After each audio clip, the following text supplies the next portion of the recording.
Yeah. Yeah. Know those people who would do such things? All right. Look at what we're going to do.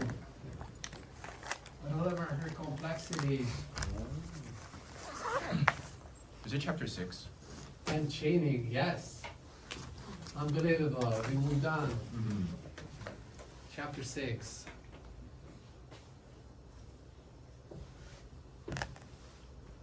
Are we back on track or still very much behind? I think that if I am able to finish this, we'll be kind of on track. Okay, So it's that's good. all depends on today. We might be able to catch up. Ask a lot of Um, questions. Yeah. Okay. All right, let's start with some definitions. How do we motivate this thing? Now, okay, motivation is we want to remove a log. It's very important to remove all the logs you can. Most important thing ever in life, just remove the logs. So that's what we do today. But this Rademacher complexity comes up in other places as well, and it's kind of a useful tool. The whole class is called, like the book is called Tools for Machine Learning or something. So it's like Rademacher complexity is one of them. You will find it in many papers. It's good to learn about it. It's kind of an alternative to discovering numbers. Sort of. You will see. It's like they go hand in hand, actually. All right. Kind of. So what do we have here? We have this Z measurable space. Here we have a subset of these functions from Z to reals, and you have a distribution over Z, and then you define this quantity. I think Jean calls it, I don't know, one-sided uniform complexity measure of function class G.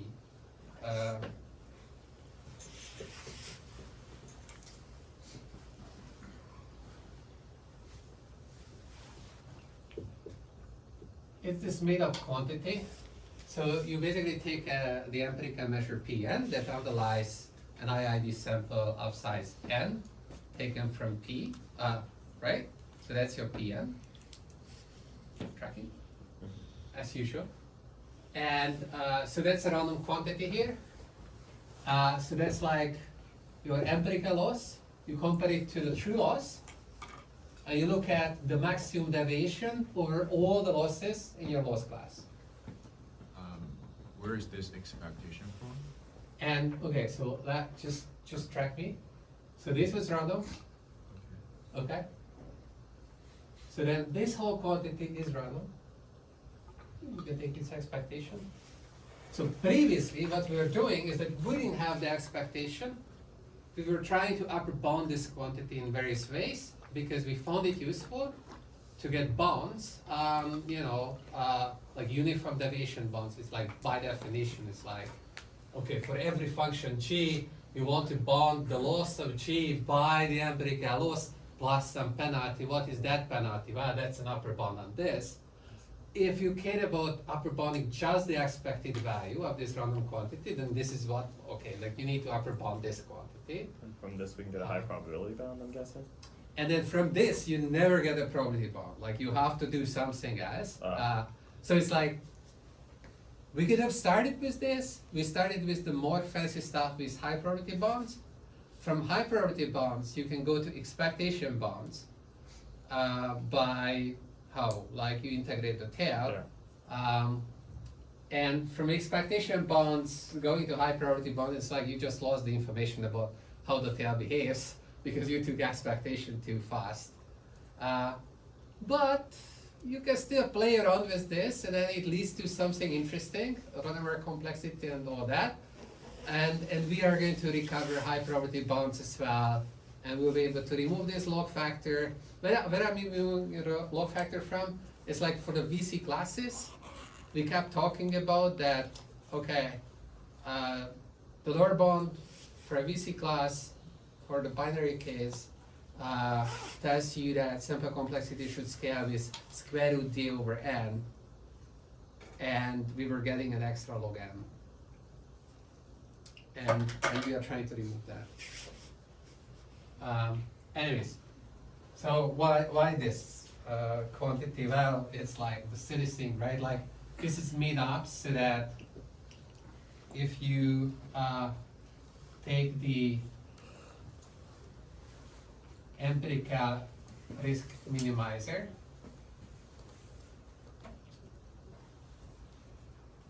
then you immediately get that the empirical risk minimizer is not bad if this quantity is small. So if you take the best loss that you could achieve, this is the price that's sufficient to add to the loss of the best guy to guarantee that the loss of the empirical, to guarantee a loss on the empirical risk minimizer in expectation. Okay? Shouldn't be expect absolute value of the difference. Yeah, no, because we don't need it. You see, you look at this, doesn't say that you need a lower bound on the loss of the empirical risk minimizer. It just says, I need an upper bound. So this is fabricated in such a way that this works. Okay, so, yeah. So earlier we had like high probability bounds on the empirical processes, right? Yeah, so this is called the empirical process. Right. But then And we had high probability bounds, and we are taking a step back, and then we are just considering the expected maximum of the empirical process, or the expected value of the empirical process. But from the high probability bounds, can't we get the Yeah, like we already said this. Yeah, you can integrate the tail. Then you get. So what's new? Yeah. Well, you'll see. It's like we haven't defined this quantity yet. Okay, so we are just playing around with it, and we're going to upper bound it in a different way than what you could do using the tools that we developed before, because that would introduce this crazy log n factor. It's like, no. It's a small goal. Or a big goal. But it's cool. Anyways. So how do you prove this? Well, as usual, right? So PGN is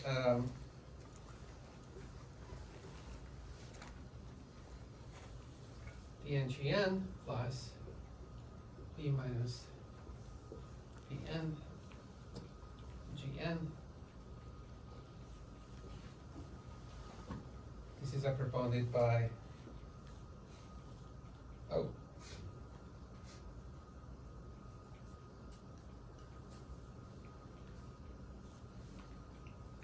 PN. Let's say this guy is G star. G star. Am I going to get a factor of 2?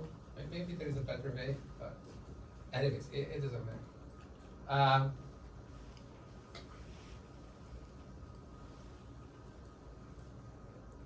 Oh, yeah, like I can take the aspect. Oh, yeah, okay. No, okay. We're on track. Good.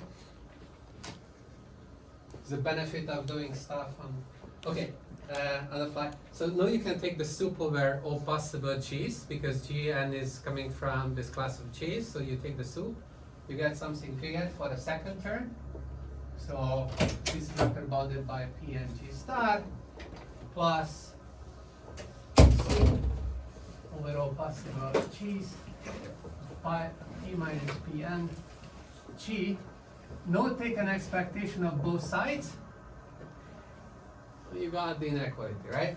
So the left side already has an expectation that doesn't change. That's just PGN. On the right side you have Pn G star. Okay, what is that? The expectation, that's the empirical loss of G star. It's number as estimate of the true loss. So there you get PG star.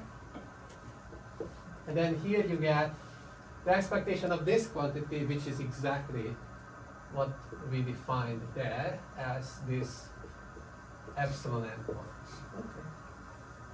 So that was. Now you understand why it's one-sided and like it's just fabricated such that this inequality goes through. Okay.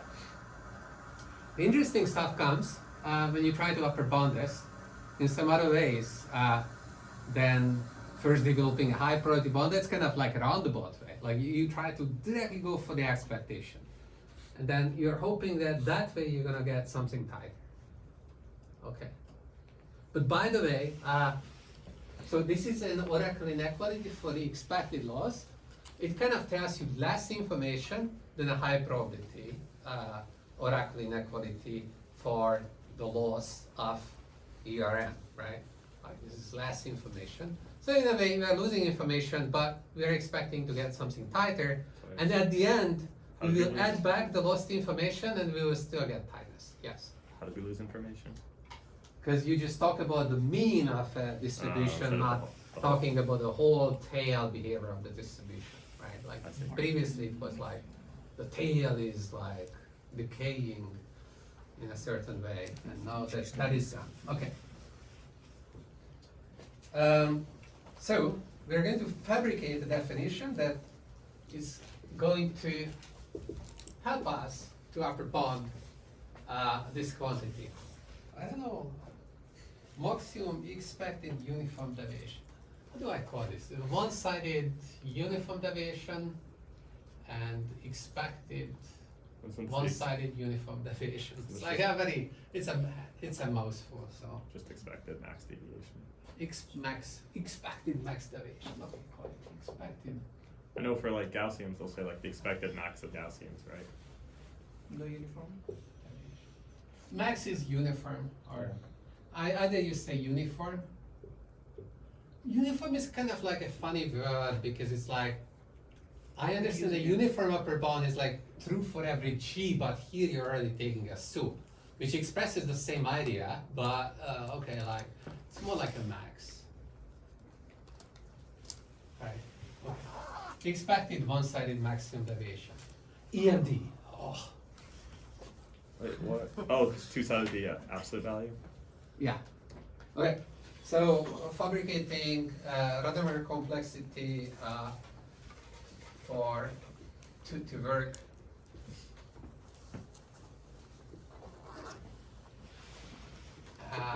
Was this, and this is going to be as follows. So we take a Rademacher vector of size n. So recall that this is a random sign vector of size n. Plus minus ones, equal probability, and independent. Okay. And Z1n is a sequence of lengths in Z space.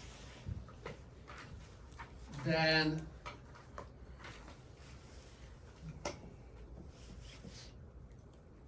the Rademacher complexity of class Z, of class G, so G is before, at Zn is going to be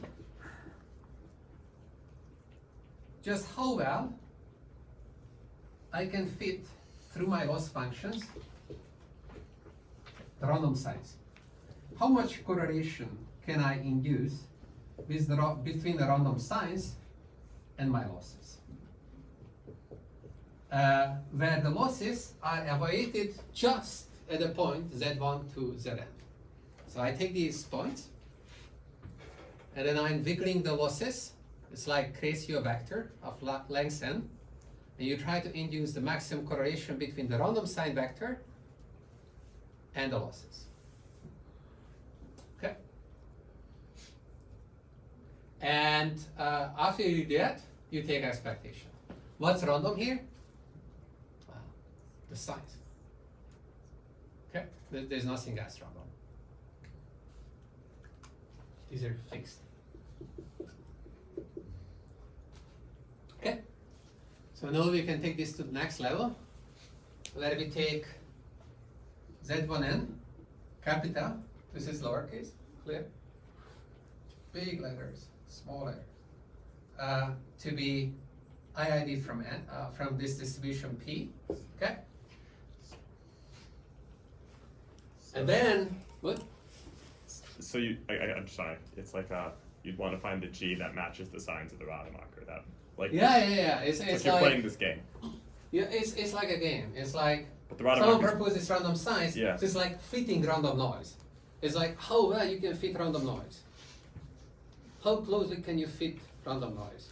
It's kind of, imagine that these losses are also plus minus one. Soon we'll get there. Like, it's like, it's kind of the same thing as if the losses are plus minus one value. Then you're really trying to fit random noise. Like you try to correlate with the noise as much as you can. And then the more you can correlate, the bigger class is. It's like it's the size of the class. Through the lens of just looking at Z1 to Zn, okay? But now we're gonna take Z1 to Zn random, okay? Wait. And we plug those in, and we take expectations. So the Rademacher complexity at sample size n of G and P is going to be this Rademacher complexity that we defined, where we are plugging in this random sample. Okay. Sorry. So how does the soup work? So, because you have an expected value that filters out the noise. So No, the expected value comes last. It's like first you fit the noise. And then you're like all signs, like you want to be able to fit all the sign vectors. Sure. And so on the average, you're measuring how well you can do this. I see. Where this is on the average over all possible random sign vectors. So it's like there are 2 to the n possibilities here. Oh, I see. And if you can do that well, okay, so what's the maximum value this can take? Oh, okay, let's say that, I don't know, G is between the functions here between -1 and 1. Then if you have all functions, then you can match all the signs. Then this is the sum of values of 1. You divide by n, so this is just 1. So the maximum value in that case, in the normal case, would be 1. So to get some expectation, right? So you expect that if your function class is really small, like one function only, how big is this? If your function class has only one function, then there is no soup here. You take random signs, every 0, it's a 0. It gives you 0. Yeah. I have a question for G. The example you're using was like between negative and 1, but it seems like this value would kind of be sensitive to the scale of the function. But let's say if I only have function that gives you negative 10 to positive or positive 10, and We were always sensitive to the scales of losses, right? Like G is loss class. We even had a question in assignment 1 or like midterm that we are scaling the losses, everything scales with. yeah. That just happens, right? Like, that's fine. I Like, you guess can't if do you- much about it. If It's you look like- at the soup between the two classes, it's going to be 1 versus 10. But like in terms of like how Right. expressive, how much expressive. Yeah, there is no difference. Yeah. So therefore, you want to somehow normalize things, and like, if you want to compare to two different G's, Mhm. and somehow they are not normalized with respect to the scale of things, it's not going to be meaningful. I see. That's all what it means. Like, you have to be careful with this. Like, some other metric has to match. Yeah. Good. Okay. Good. Yeah. Okay. Fun part. Big theorem. Beautiful theorem. Surprise. We have two quantities. We have this quantity. And we have that quantity. Correlated in a simple way.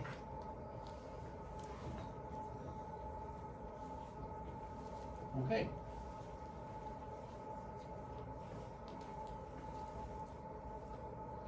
I'm gonna prove this. So this expected maximum deviation is upper bounded by 2 times Rademacher complexity. assigned to the class. The expected Rademacher complexity, not the at sample complexity. This is the at sample complexity, and this is like the expected complexity. Okay.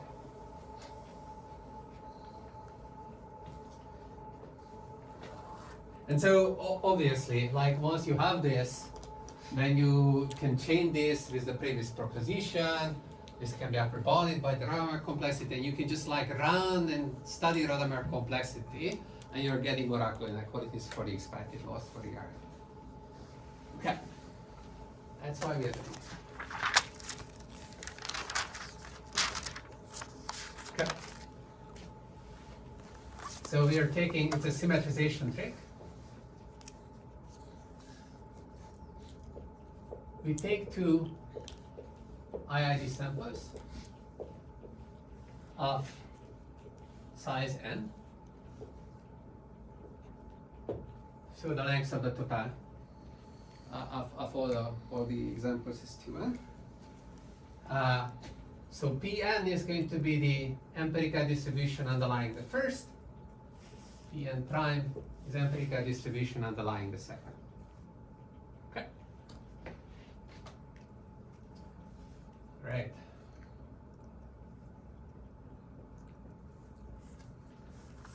So this was just using the definition. Start with the definition of the expected maximum deviation. Whenever I write a soup, it's over all functions in G. I'm not going to write capital G there. It's understood.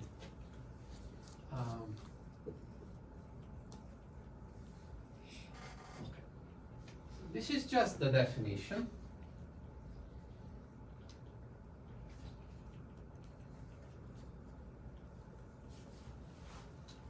And then what I can do is that I can be sneaky and introduce Pn prime here and take an expectation over it. Okay? So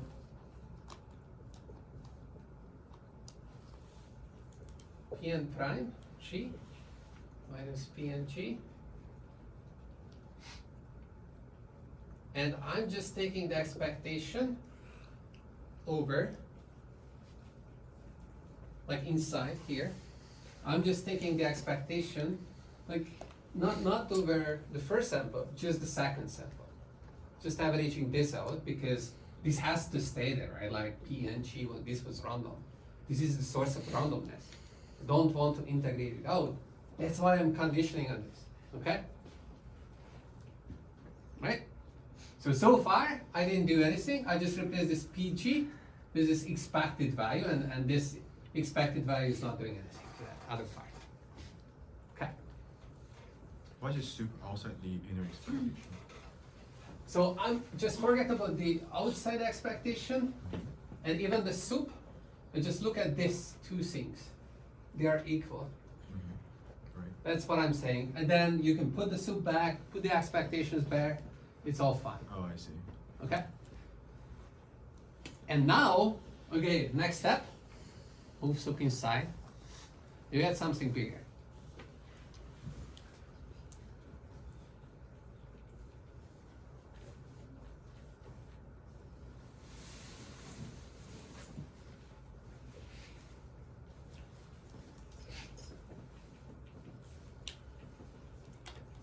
Okay?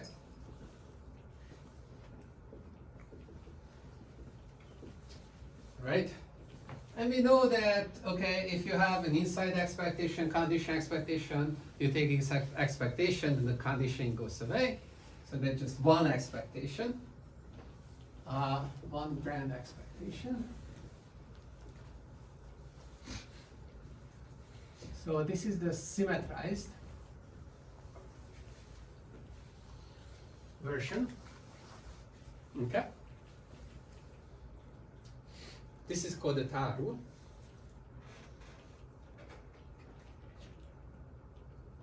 Expectation of x given y. Take expectation of that, you get what? The expectation of x. Follows directly from the definition of conditional expectations. We're just applying this. Okay? Right. Okay, so we have this. And now we are going to just look at this.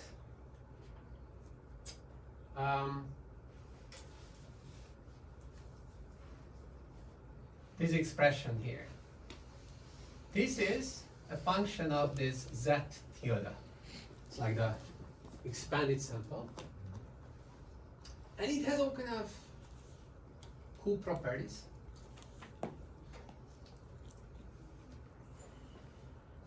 I guess I want to take the soup as value side. This whole thing is a function of the extended sample.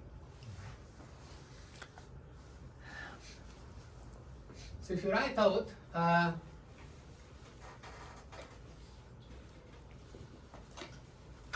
this is what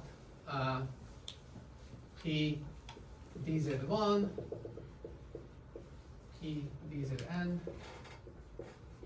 P dz1 prime, P dzn prime, F z1, zn, z1 prime n, z1 prime n. Okay. So now imagine that I just rename a bunch of these z's. So the zi prime is renamed to zi, and the zi is renamed to zi prime. The value of the integral doesn't change. Okay? And you do this for some index. So just renaming variables, it's like nothing happens. So okay, so let's say here is the, so I have I1 to IM, which I'm renaming, and these are indices, and then they are increasing. So here, the first index I had was this, but no, this is called ZI1 prime, so I'm going to just write a prime there, and so forth, up to the end. Well, when you come to the prime ones, then you also have ZI there, right? ZI1, sorry. That's right. Maybe, where's my eraser? 5. So you orderly do this, and then you arrive at Z1 prime, but okay, so I1 is, let's say, bigger, because I kind of assume that I1 is bigger than Z1. Okay, so this guy stays the same. And then when you arrive at the guy that was ZI1 prime, you can't put the prime there because you just renamed the two to each other. Okay? You finish up to the end, and here, when you're writing the argument, the F, you also rename.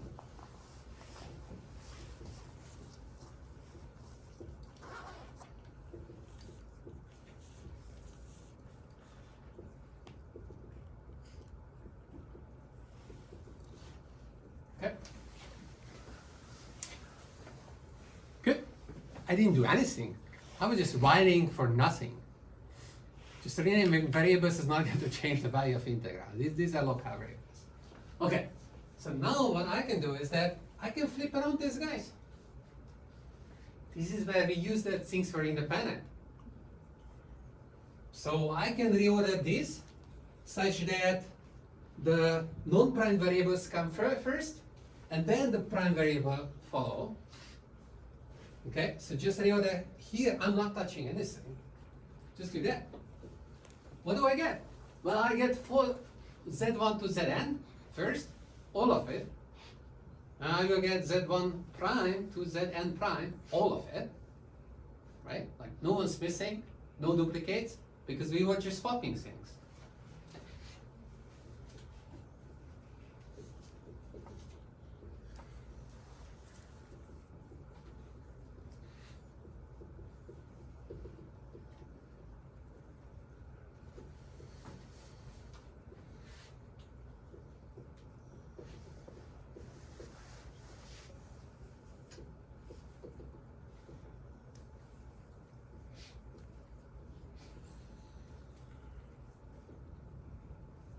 Okay.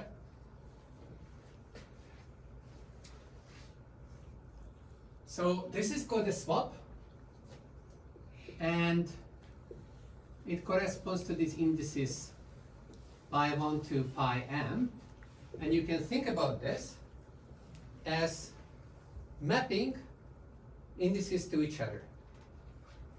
Indices in the range of 2n.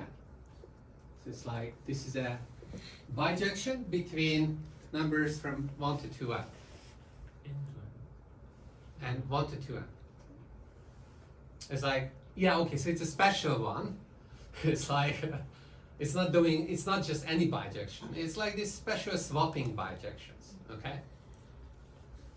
Which are identifiable by an index sequence, where the index sequence are numbers between 1 and n, okay?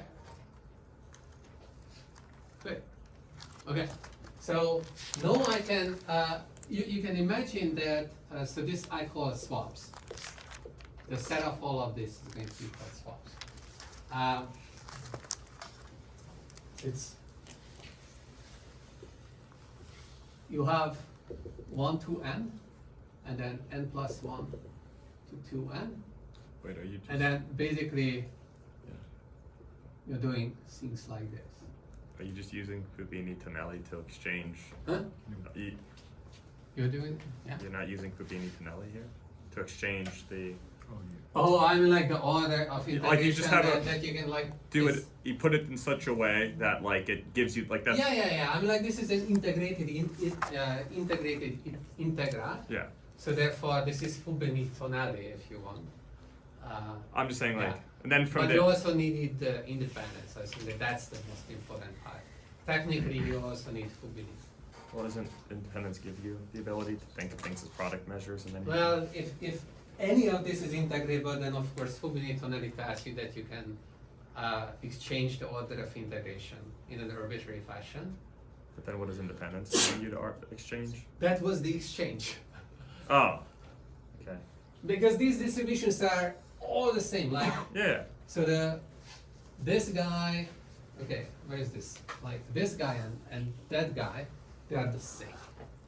Yeah. Like, Like you need. if they were not the same, then like I wouldn't get the same thing. Yes. So you need IID, so you can both swap integrals and. Yeah, I guess it doesn't have to be IID, but it should be independent sequence, and then you can get another independent sequence. And it didn't matter whether it was the same distribution because we are mapping corresponding positions. So in the same position, you have the same distribution, then it's fine. Oh, so maybe that's what I meant by So IID. it's like you can have a product distribution instead of p to the power of n, you could have p1 product pn, and this game would still work. Yeah. Yeah, okay. Question, in the second and third lines, shouldn't it be, no, in this other, like the second equality? No. One, Before, two. no. Here? Yes. Okay. Shouldn't it be z prime? The primes are hidden here. Yes, so the condition, it should be condition on z prime. No, I want to integrate that guy out. This was random, this is random here.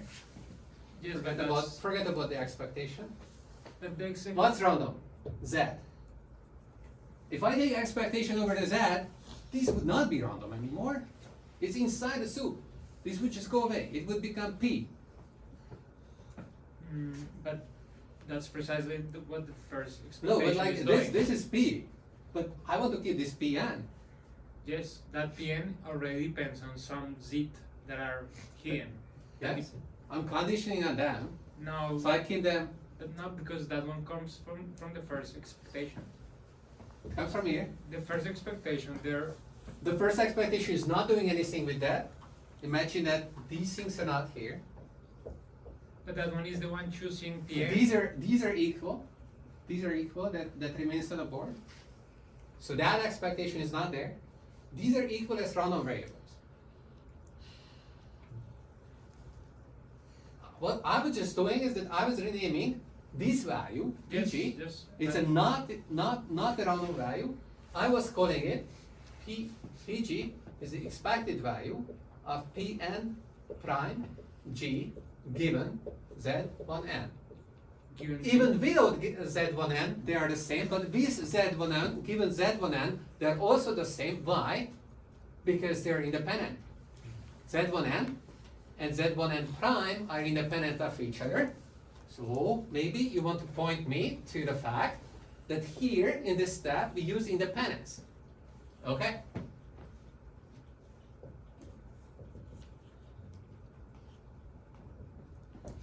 Okay?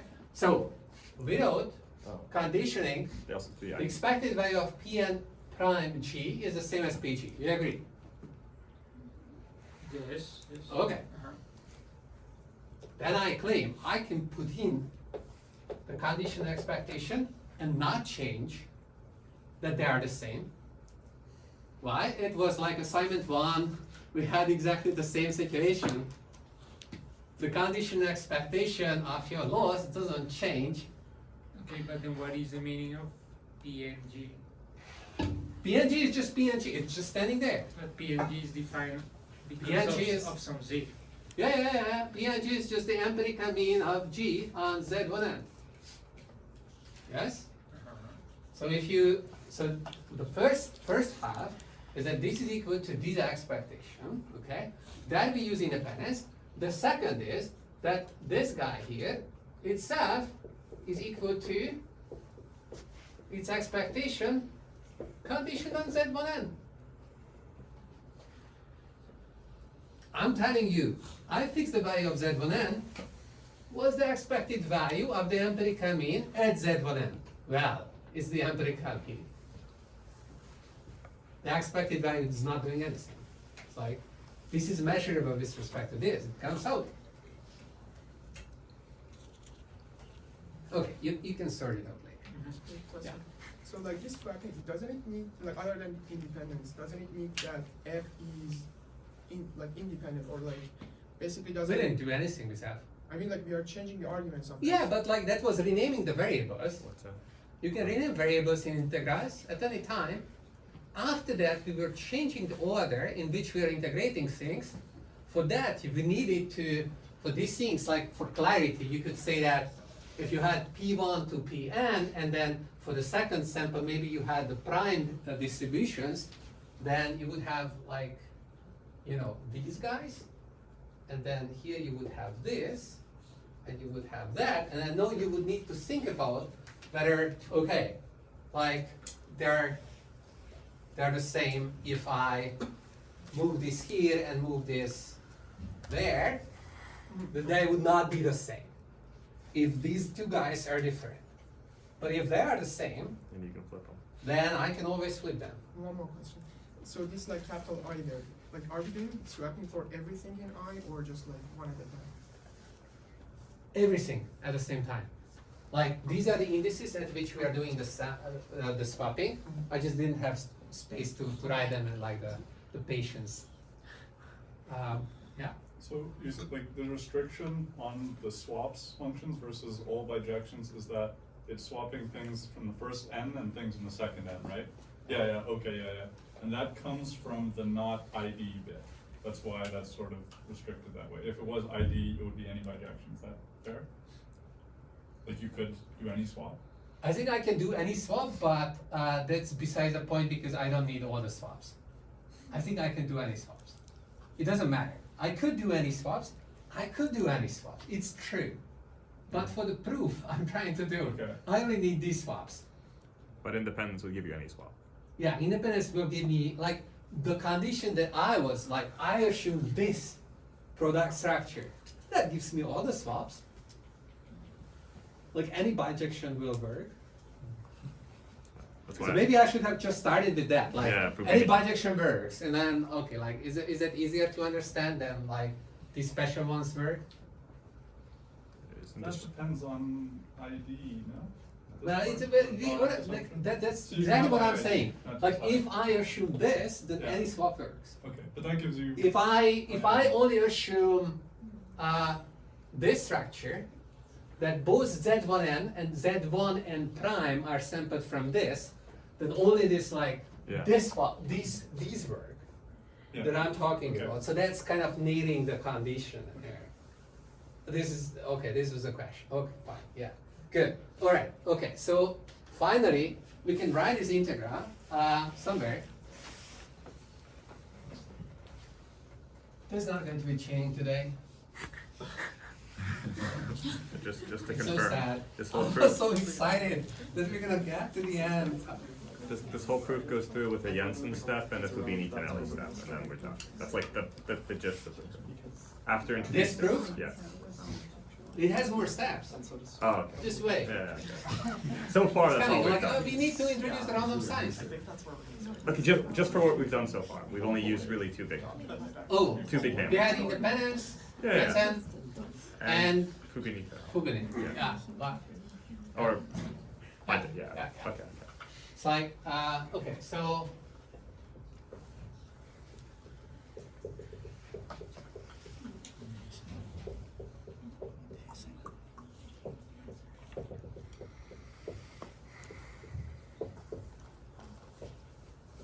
And I'm going to write pi applied to this whole indices, or just pi applied to in the index positions, okay?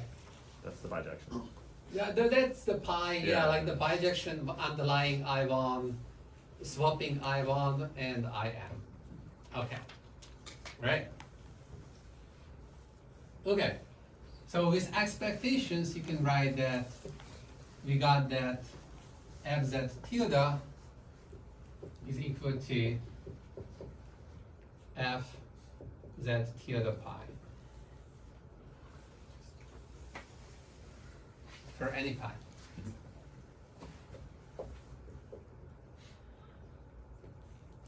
Sorry, Z tilde at the top, right? Like before the expectation line.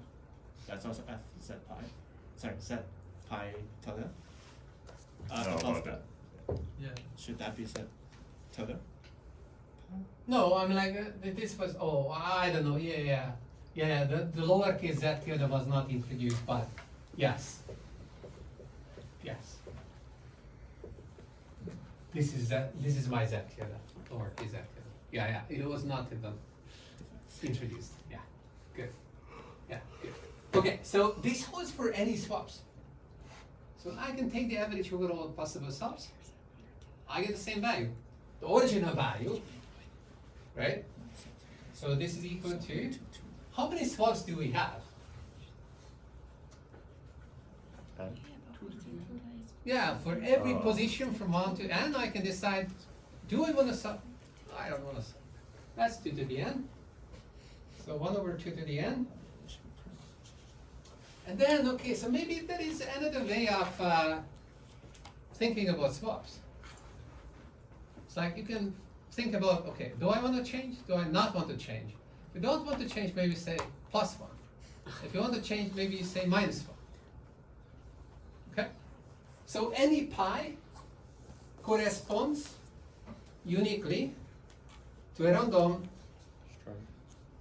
not random, sorry, to a sign vector of size n.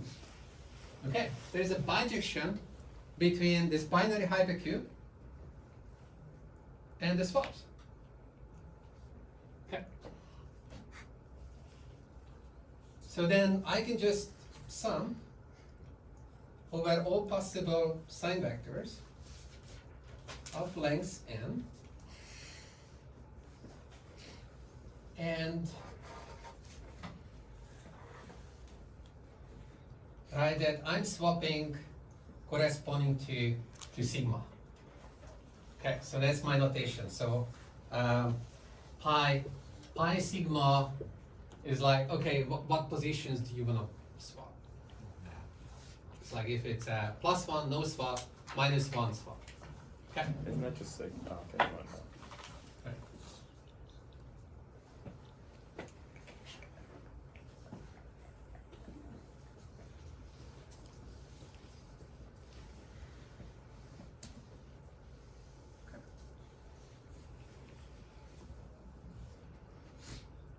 So, time to write this out. So what is this z tilde pi sigma? Is that Z tilde and that Z tilde different or are the same? Hmm? The Z tilde introduced there, and the Z tilde introduced at the start. Are they the same or? Yeah. There. They're the same. Yeah.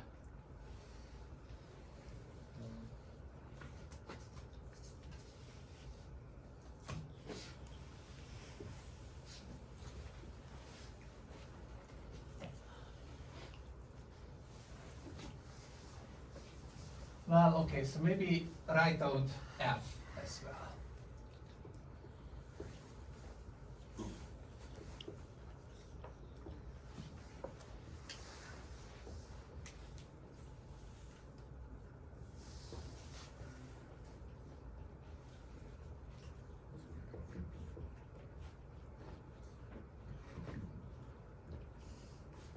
Okay.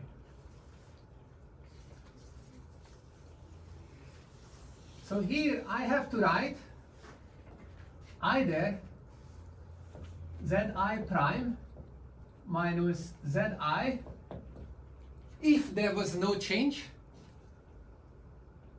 and this was the original ordering. I had a prime variable minus the non-prime variable if there was no change. If there was a change, then it has to be the other way around. So the sign. Because that's the only difference. That's the only place where these variables appear. So in short, I can just write sigma I times this, and they are the same. Okay? As expressions. Okay, so now, okay, what do we have here? E and G. E was upper bounded by 1 over 2n times all sign vectors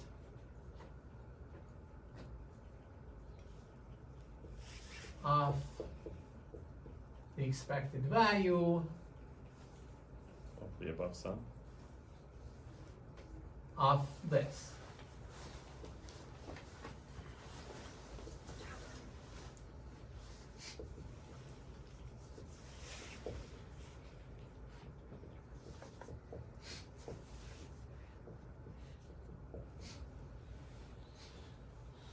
Okay.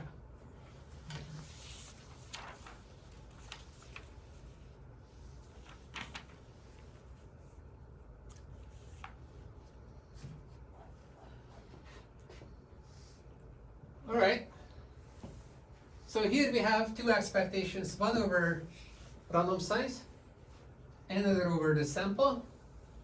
It was, the ordering was first take the random size, take expectation over those, and then take the expectation over the random sample.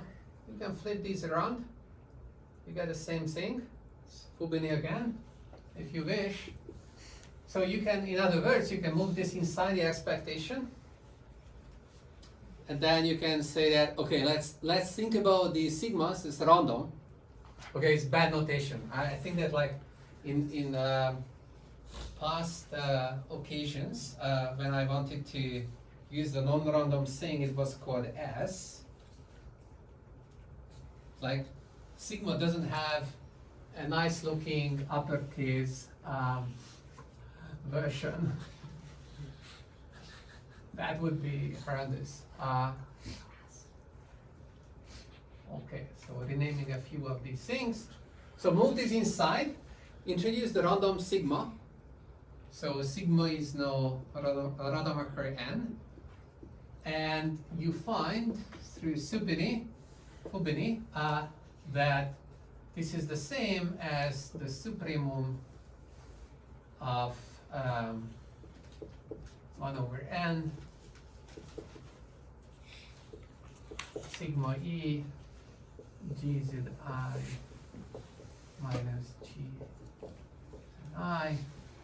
Okay. Should that be SI? Hmm? Should that be S or sigma? Oh, sorry. Okay. Yeah.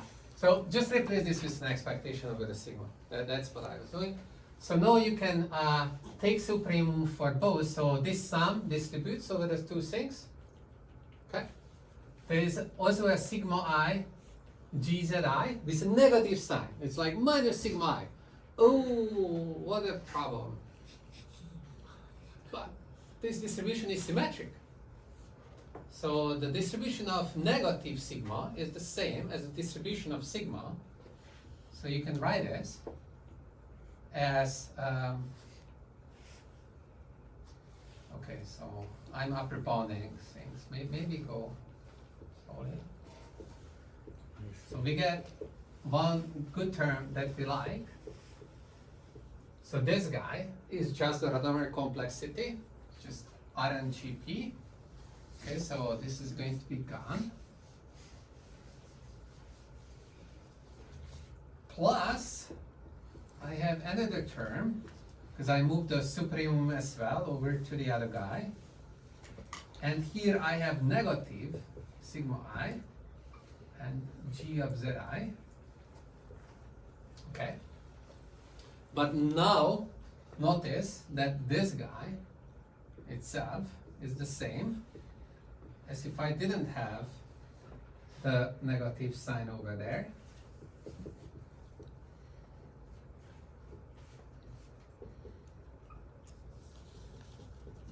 Okay. Why? Because sigma has the same distribution as negative sigma. Okay. So if you write out like, okay, what's the integral of this? It's like this, the same thing. Okay, so this is going to come from, you write out the integral, and you're going to say, like you can. It's the same kind of argument. It's like just calling things differently. Exact same terms with the exact same. No, I value. guess I'm thinking like when you integrate a Gaussian, because it's symmetric, you can throw away half of the tail and multiply it by 2, which is, I think. Or you can take, you can, like, you have x is a Gaussian, then the expectation of fx is the same as the expectation of f minus x. Yes. Same thing. Because x is symmetrically distributed. And zero mean, which I think this one is too. Yeah, go ahead. And before that, The zero mean doesn't matter. Symmetrically distributed. You have a symmetric distribution between 0 and 1. It's not between 0 and 1. It's like symmetry means that if you negate the variables, you get the same distribution. I see. Okay. before this step, shouldn't we add and subtract PG? No. Because we are in the No. definition of Rademacher complexity. So the Rademacher complexity is just this. I erased it, but it was exactly like this. It was defined in 2 steps. First, you take expectation over the sigma, then you take expectation over the random sample, but you can do it in 1 step. Okay. So the first is a Rademacher complexity. The second we see because of the symmetry of the random size is also a Rademacher complexity. So this whole thing is 2 times Rademacher complexity of G at P. Okay. Can't we just get rid of the negative term in upper boundary? You just cut it. No, it's not negative. Like you are correlating the negative signs. It's the same thing. It's actually equal. It's like How did you break the difference into the 2 subframework? Like how does that upper bound hold? so the soup of some fu plus gu over u is upper bounded by the, if you decouple the 2 variables, you take soup over u and u prime. It's just triangle inequality. I think it's just like decoupling variables, right? Like you had one variable tying the two together. Yeah. You can write that as like you have u and u prime, but u and u prime have to be equal. So you have that extra constraint. You remove the constraint, therefore made the admissible set bigger, the supremum increases. And know that you have the two soups, like you can notice that this expression just depends on u and this just depends on u prime. Yeah. Yeah. So on the very top line, f equals to soup si, yes, this line. Did you swap or actually use it is a symmetric thing? Did you just swap? This is doing the swapping. So here, these are swaps. Yes. Like some of them are But- in a different order. And I had this expression without this. And I noticed that for any index between 1 and n, the z and zi prime only appear in one of these terms in the sum, if you write out the sum. And when you're swapping that just means that you're changing the sign of that expression that corresponds to Yeah, but that's having not both zi renaming. and zi prime. Huh? That's not renaming, right? You actually. It's not swap. renaming, yeah. Yeah, There so- was no renaming here. In Okay. this, I was just algebraically like inspecting things and I found them to be equal. So you actually use that f is symmetric. I used the form of f because here this is the form of f. Like this comes from the form of f. Like this step doesn't work with any f. What we were doing before was working with any f. In this step, it was like, the f properties were very strongly used, like the random signs would not be useful with an arbitrary f. They were useful here because we kind of made it so that you already have these differences, and the zi and the zi prime that we are swapping appear in this symmetric fashion. But why can't you use that f is symmetric over here instead of introducing this renaming, very confusing thing? I feel like this is exactly the same style of the symmetric tree. These are two different things. Okay. The way to convince you that these are two different things is to think about these cases. F is not symmetric. Here we didn't use anything about f. But that one is just renaming, but this one is actually swapping. Yeah. So. No, this is not swapping. This is just using the algebraic form of f. Yeah, I think so. That's half.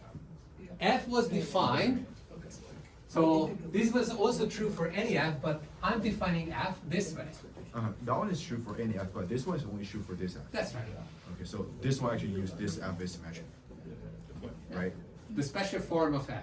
I don't know what you call symmetric or not, because f is like not really symmetric in any ways. I mean, like, if you swap the order, the output result is the same. No, it's not the same. It changes according to this. Okay. That's what I'm using. It's not the same. You swap the order, it changes the sign of one of the terms. That's exactly what I'm using. Okay? And then the symmetry comes, I think. So the equality over there, Yes? that And one. this was not dependent on any form for f. I So, think that so this step looks magic to me, like which step? the very top line over there, Here. over there, Here. there. Second. This one. Yeah. What?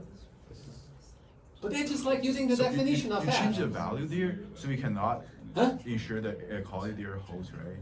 What value change? No, it's just writing it in the form that like if you should swap, then you write. If you just think about like, okay, what's the f? Yeah, exactly. So f is without this. So now if I introduce in the argument some swap, so I'm swapping I equals 1, like the first position, Yeah. and the corresponding n plus 1 position. What changes in my expression? Because here this says that you should do that swap, let's say, then if you come to the index 1, whenever it appears, you have to change the order of z1 and z1 prime, like rename them, do the swap. So in this case, fz tilde and fz tilde pi s is not the same anymore, right? There is no SZ tilde on this side. I mean, if the permutation is just the identity operator. Okay. So are these F? Are these There. F? So the pen. So okay. So that means that the S's Uh-huh. are all plus one. Yeah, yeah, yeah. Then there you go. Yeah. That was just the definition. So I guess my question is, for two different permutations, Yes. apply F on them. Yeah. Are they the same? No. Absolutely not. Okay. So just take the one when you're just replacing the very first position. Mm-hmm. It's a different thing. N equals 1. Like well, you have negative or positive. So Like you had G Z1. Okay, so N equals 1 and G has a single function in it. So in that case, F takes the form of GZ1 minus GZ1 prime. So that's Z1 prime. Okay, if I do the swap, what is this? the sign changes. F Z1 prime Z1. Let's write it out. What is it? GZ prime one Huh? prime. GZ one prime minus GZ one. That's right. Is it equal to F Z1 prime? No. Nope. But their It's the expectation negative. equals to each other. Huh? The expectation. No. No. Then why Nothing. why can you write the in the equality? That was a different reason. It That one was is a completely renaming. different reason. Huh? This is renaming. This was renaming, yeah. Because of renaming, these expectations are the same, no matter the form of F. Uh-huh. But now, I'm taking a close look at the form of F, Okay. and I'm figuring out new things about it, Uh-huh. and we'll work with the expectation furthermore. Uh-huh. Just like doing more things. Uh-huh. Yeah. It's not like this step is, it just says that, oh, you can do all this, and then after this, You'd like like to you know. still want to get to, like, what is this? Like, what is this expression? Then you want to write out this in a simple way. You figure out that, wow, this is equal to that. It's like for every Z1 to Zn, Z1 prime to Zn prime, and any sign vector of length n, the left-hand side and the right-hand side are the same. That's the claim. Point-wise. Yes. Yeah. I mean, maybe I'm not so sorry, but like I think what Shwai is saying, I kind of agree. Is it seems like right at the start there, you could just say, since this is an expectation, if we swap Zi, you know, we take for some I, we swap Zi and Zi prime, just by linearity of expectations, like it's going to be the same, and just see that there. Linearity of expectation. Yeah, because F is the sum. Oh, I guess there's a soup and stuff. Oh, there is a soup of stuff. Yeah, the soup and stuff. Yeah. That's yeah, okay. Yeah. So it doesn't work. Like none of that works. Because it's- It's like when we apply the swap function, we have two different functions, but when we use the sign vector, they will be the same. Yeah. The sign vector tells you in what way they are different. Yeah. It's just like another way of writing what this function is. This is well defined. This is also well defined. They happen to be the same. It's a homework for Shwai to prove it. No. Yeah. No, so you understand these are the same.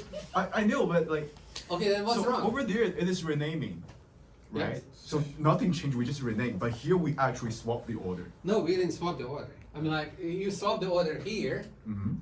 and here Yeah, so you just now swap- rewrite it without writing any swaps. But the swaps are encoded with the sign vectors. So you actually take that I prime to the front, right? If Si is -1. You can think about it like that. Sure. Yes. You take Zi to the front. Yeah, yeah, you can think about it like that. It's Yes. not going to be helpful. But okay. Whether you wanna go with that. That's the same, yeah. Is it because Right? This side says that like, oh, one is moved here, the other is moved there. This is talking about movement. This is just talking about algebra, which will be useful in the subsequent steps. But I agree that those renaming stuff are kind of useless. Yeah. No. No. Without that, like, how do you prove this? Yeah, we can just say the swap function and then say, okay, they will appear some, for example. Why sign are vector and these that's it. expectations are the same? How do you get that the expectation of this is the same as the expectation of that? Or like that average? Oh, where is it coming from? Where is it coming from? Like why? Because when we apply the sign vectors, then the functions are the same. Oh no. No. They're That's not. enough, yeah. Make These everything. functions are all different. I think you can make everything dependent. It's just the expectations are the same. Why are the expectations the same? Well, it has nothing to do with f. That's why you started about. The form of f didn't matter at that point. At that point, what mattered is that you had the IID structure, or not the identically distributed, but an independent structure. Yes. This can also be thought of as renaming, right? Because I don't see why I can't think of that as renaming. Can I ask a question?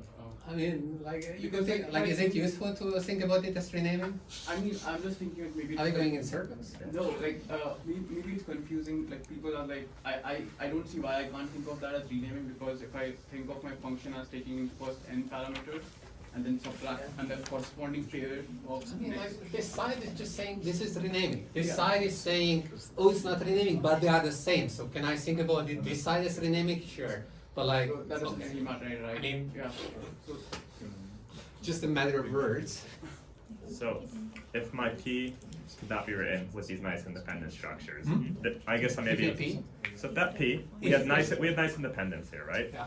Let's say I want things to be dependent. I can still get that line, but I can't get to the expectations So equal, you correct? do this with Yeah. the So that's why we need Like it. this was just algebra. Yes, that would work for arbitrary That's right. distribution, Yeah. but, so that step, Absolutely. so that, just to make sure, that step is using independence to say that the expectations are equal. Yes. And then that step is just saying, oh, by the way, we have a specific formula. This is just algebra. Yeah, that's. This is saying that certain transformations on the variables of this function act in a certain way. Yeah.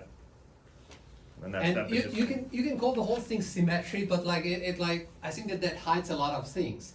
Like there were symmetry coming from a bunch of stuff. Like what was it? Independent structure that allowed you to change the order of things. Okay. So then the function had this very special structure. Because of that, you can introduce the random vectors, random sign vectors, and then very final step of the proof is like, okay, random sign vector, negative or random sign vector, same distribution. That's like, So, I guess the symmetry. don't just say in the book, bisymmetry. Good So- luck with that proof. So, just to recap, so how symmetry was used is if you introduce an IID copy of a random variable, so let's say you have a random variable z, and you introduce It's an y. independent copy. Y, z minus y, so now you have a random variable z minus y.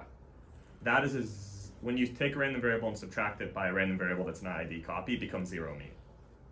Okay. And- Well, I didn't use any of that, but We did P. but and- we didn't exploit that it's zero mean or something. Yeah, but what we exploited is the sign. The Yeah. signs are symmetric, and that's the symmetrization thing. That you're using the fact that the Right. signs come from a symmetric Rademacher distribution. That is symmetry in this proof. Sure. I just want to, because there's a lot of symmetry, so I'm curious why it's called symmetrization. Because the signs Okay, are symmetric. so the essence of this whole thing is that you have to deal with these uniform deviations. And they're like horrible, like, okay, theory integration, something like, we were trying to bond these things, and we had a hard time, like you had to introduce covering numbers and whatnot. We're not doing any of that. We are taking random signs. What's the beauty of this? The beauty is that you introduce this shadow sample, and then you can swap it on the expectation. Where was all the magic happening? Well, okay, at every step of the proof, but like a lot of the magic was happening Yes. here, where you introduce the shadow sample, and then you move the soup inside in a seamless fashion. After that, you can say, oh, it's symmetry, and you're done. And I guess we use the fact that we're taking the subtraction of g of z and g of z prime, Mhm. and they're independent. So no matter what distribution z has, or no matter what g is, that's always going to be zero mean, and it's always going to be symmetric, like with sign.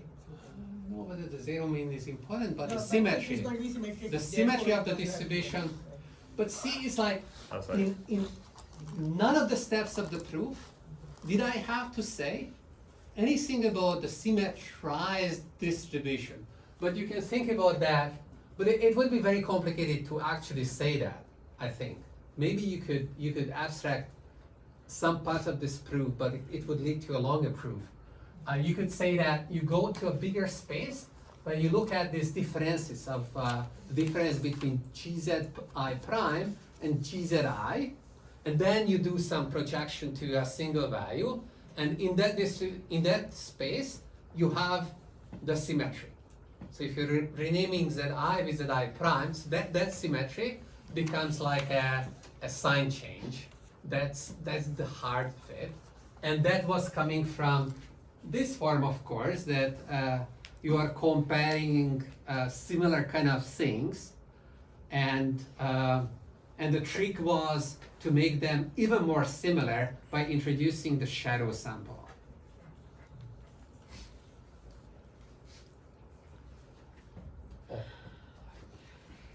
We discussed this to a degree I never expected. That's the end of the proof right there. That's where It's the like, comes from. yeah, like QED written must be the end of the proof, but it's but yeah, like you have Rademacher complexity once, you have the Rademacher complexity twice. This is what we wanted to prove, right? So the price of the shadow sample is 2. Like you just pay an extra. Yeah. Yeah.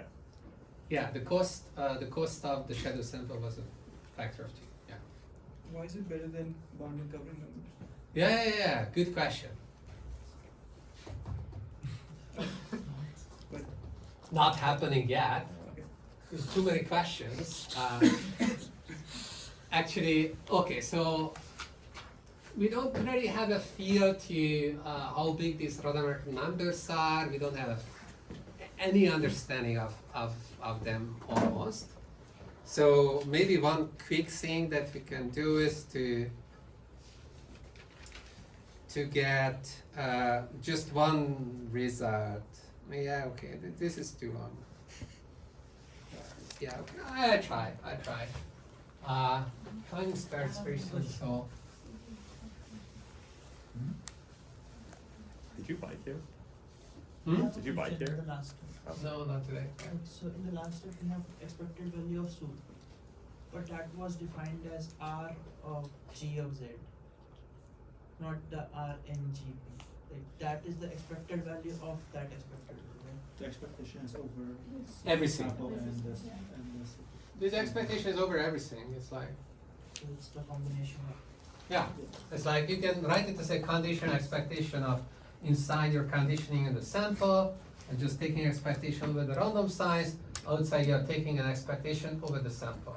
The same thing, it's just writing one expectation. Okay. One question. Yeah. Here we choose uniform distribution over permutations, swaps, so that you can get the Certain permutations. so that you can get the relationship with the Rademacher distribution. I'm wondering if there are some cases where you actually choose a different distribution of permutations Yeah. to get different Yeah. types. Yeah. Not here. I'm just asking if Not there are today. any Yeah, there are. like Yeah. interesting. People do this all the time. So this type of proof is like very typical. Like you introduce some additional symmetry or like these permutations, and you exploit this property. And after that, I guess it's not a very common here, but like if you're lower bonding, for example, then a lot of times lower bonds start like this. Like you symmetrize it. But I'm asking some the opposite. permutation. Are there Huh? cases where is it useful to not choose a uniform distribution over the swaps? Oh, like I don't know of any of those cases. But I mean, like no. Because I guess So that depends on if the you're field. doing lower bonds, for example, then you could try to be mean and take the smallest factor. You could also try to, yeah. But it depends on the situation. But okay. So one more question. So like over there, like at the top. So like you already have like 2 times the same thing, like the Rademacher Yeah. complexity, Yeah. but without the noise, right? At the very top, Without before noise. doing anything. Before doing anything. Where? Like expectation at all. No, over there. We don't have Right. any sign. Right. At all, expectation of supremum over G. Yeah, there are no random signs? Like this one is already upper bounded by the 2 times the Rademacher complexity, but without the noises, right? Yes. This doesn't have the random signs, if you mean Yeah. that. Or like the whole thing is just to add the random signs and say that like, okay, if we want to maximize these things, like kind of like if you have 2 n different samples and you want to make these ones negative, these ones positive as possible, and this is related, I'm just trying to like interpret the result. This is Yeah. related to how well you can Yeah. model random signs, right? This is the Yeah. everything that you're doing. I guess like we don't know how much we're losing by the further steps. But okay, so up to this point there is no loss. Yeah. Maybe this is what we're pointing out, that you have the expectation of the supreme of these differences that's exactly the same as this expectation. I just took a lot of time to write this. That's exactly the same. And after that, you're breaking this into 2 parts, and then further upper bounding happens. Rademacher numbers come out of it, or Rademacher complexity comes out of it. But yeah, like these are just the same. It's like just like I wrote a lengthy proof for this thing. Yeah. Don't just write it. It's just like, yeah, you guys are alone. Like you're smart, figure it out. Merciless, no heart. It's like an exercise. Well, I think it's not too bad. If someone tells you that they are the same, then like just go and get it. I mean, I challenge you to produce a simpler proof than this. If you can, let me know. I don't think so. Okay, let's stop. Climbing starts.